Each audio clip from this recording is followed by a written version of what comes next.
Merci beaucoup d'être avec nous en direct. Quel est l'enjeu de ce meeting pour le candidat Sarkozy ?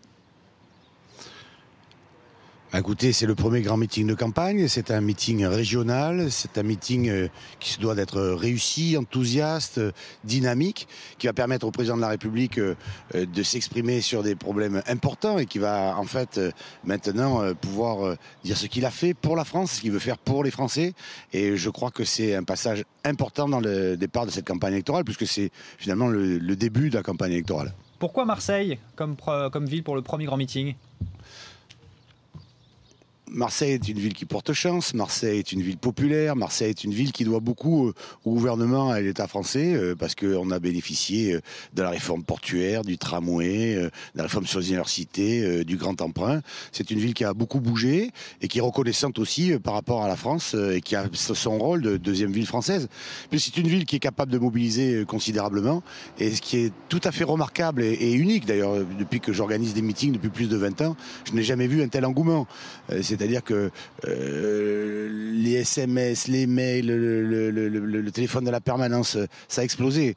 Donc tout ça fait en sorte qu'il y a un engouement, la volonté d'en découdre en fait de la part des régionaux, de l'État qui en veulent défendre l'action du gouvernement et je crois défendre aussi l'homme qui a été malmené, maltraité et qui aujourd'hui va pouvoir avoir toute sa liberté d'expression et nous sommes à ses côtés.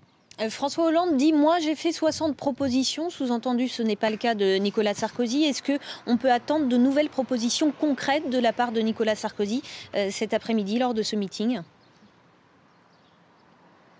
Je crois que surtout François Hollande a montré un certain nombre d'incohérences. On ne sait pas si c'est oui, c'est non. Il veut quoi ? Des emplois supplémentaires dans la fonction publique. Il n'a pas l'argent pour les payer. Il veut du nucléaire, il n'en veut plus. Il est toujours dans une espèce de pas de danse. Je crois que maintenant, son incohérence, voire ses mensonges vont être mis en évidence. Et en tout cas, et je crois que le président de la République va très clairement mettre tout le monde devant ses propres responsabilités. On ne peut pas mentir impuniment. On ne peut pas salir impunément.